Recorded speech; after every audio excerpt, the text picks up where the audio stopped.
Imagine this. You are the most famous video game character on the planet. Bigger than Sonic, more iconic than Master Chief. Every teenage boy in America has your face on a poster in their bedroom. You've got 2 hit games, a 3rd game on the way, and a movie deal in the works. Now imagine, 14 years go by. No game, no movie, no explanation, just silence. And then, when the game finally comes out, it destroys everything. This is the story of Duke Nukem, the character who was supposed to be the future of gaming, and instead became its most famous ghost. It's 1991, the Berlin Wall just came down, Nirvana just put out Nevermind, and in a small apartment somewhere in Texas, 2 brothers named George and Scott Miller, who called their company Apogee Software, are about to change gaming forever. But let's be honest, nobody knew that yet. The original Duke Nukem, released in 1991, is a side-scrolling platformer. Think Commander Keen meets Mega Man. Duke himself looks like a cartoon action figure. Blonde hair, muscles, sunglasses, a tank top that says, "Born to be wild." He's not sophisticated. He's not nuanced. He's perfect.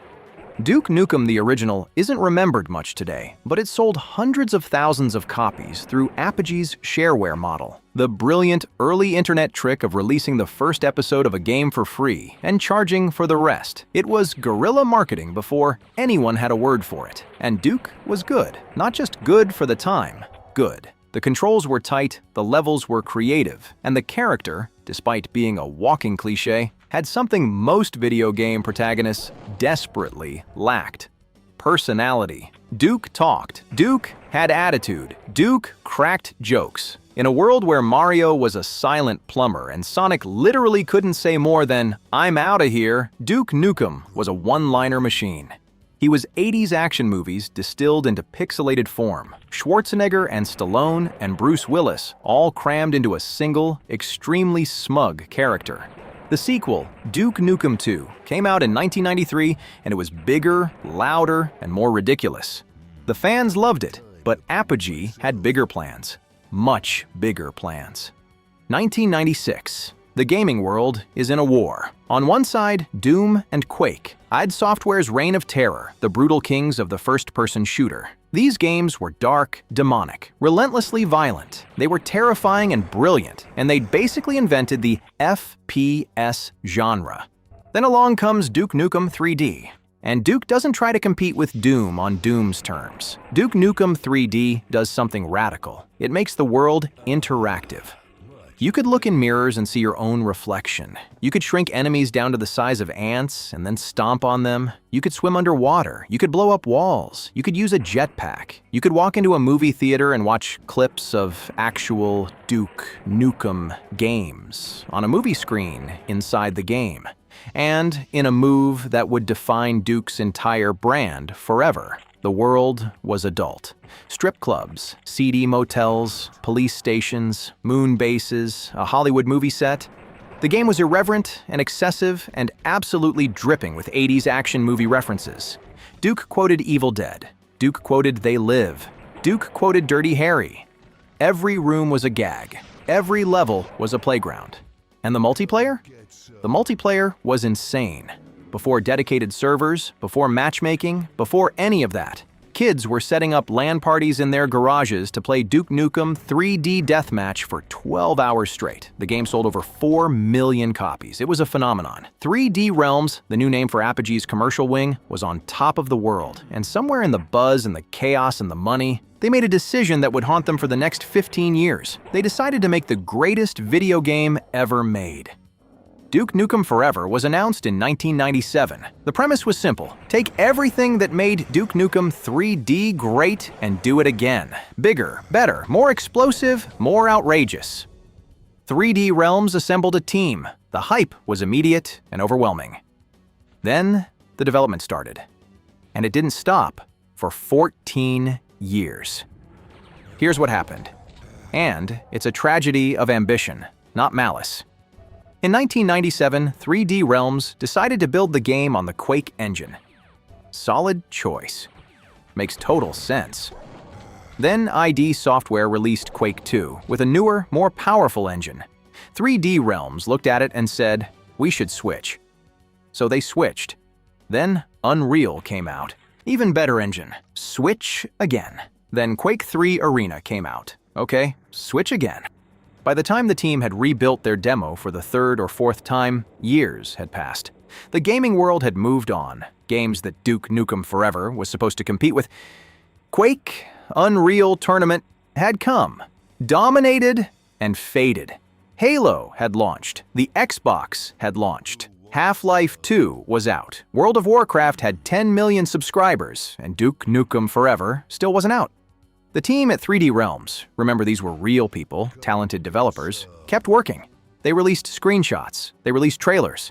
In 2001, they released a jaw-dropping gameplay trailer that made the entire internet explode with excitement. The game looked incredible. Vast environments, insane weapons, the Duke humor cranked up to 11, and then nothing. No release date, no updates, just silence punctuated by occasional, "It's still coming, we promise." Gaming journalists started writing the same article once a year. What happened to Duke Nukem Forever? The game became a punchline. It won joke awards. Wired magazine ran a piece, calling it the most delayed product in the history of entertainment.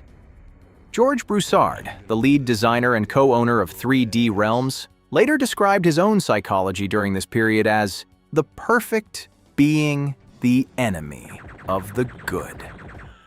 Every time the team got close enough to almost ship, he'd see a new game come out and feel like Duke needed to match it, or beat it, or exceed it. It became an obsession. In 2009, 12 years after the announcement, 3D Realms collapsed. The money ran out. The team was laid off. The game, according to multiple sources, was somewhere between 20% and 60% complete, depending on who you asked and when. Duke Nukem was dead, or so everyone thought. A studio called Gearbox Software, the guys behind Borderlands, stepped in. Randy Pitchford, Gearbox's charismatic and controversial CEO, announced that they were picking up Duke Nukem Forever's remains, finishing it and releasing it. The gaming world's reaction was somewhere between amazed and cautiously terrified. On June 10th, 2011, 14 years after it was announced, Duke Nukem Forever shipped. And it was bad. Not catastrophically broken, not a technical disaster, but bad. The gunplay felt stiff. The humor, which had been edgy but fun in 1996, now felt genuinely mean-spirited and dated. There were sequences involving women being turned into alien incubators that made reviewers deeply uncomfortable. Not because gaming couldn't handle mature themes, but because the game handled them with all the sophistication of a 14-year-old who just discovered shock humor. The environments were cramped, the pacing was uneven. The loading screens were so long that the game actually included a mini-game you could play while the next level loaded. IGN gave it a 5.5. GameSpot gave it a 3.5. The Metacritic score settled at 54 out of 100 for PC 14 years. $4 million. Possibly more, an entire studio's destruction. And the game that came out the other side wasn't even close to what the industry had already achieved. It felt like a relic. A game that would have been mediocre in 2005, released 6 years too late. The tragedy wasn't just that the game was bad. The tragedy was that it didn't have to be.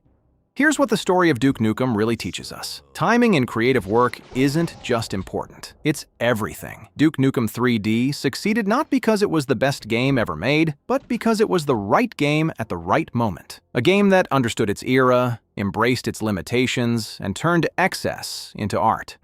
Duke Nukem Forever failed not because the developers were incompetent. These were genuinely talented people who poured 15 years of their lives into a dream. It failed because development became an endless loop of chasing perfection while the world sprinted past them. There's a lesson in that for anyone who makes anything. Done is better than perfect. Shipping is better than striving. Duke Nukem himself, the character, deserved better. He deserved a game that treated him the way the best action movies treat their heroes, with self-aware swagger, not manufactured shock value. There have been whispers over the years of a new Duke game, new rights holders, new studios interested. Every few years, someone floats a rumor, and the gaming internet holds its breath. Maybe Duke comes back one day. Maybe he doesn't. But the lesson of Duke Nukem forever lives on in every game development studio in the world, taped to the wall in imaginary letters above every whiteboard in every conference room. Ship the game.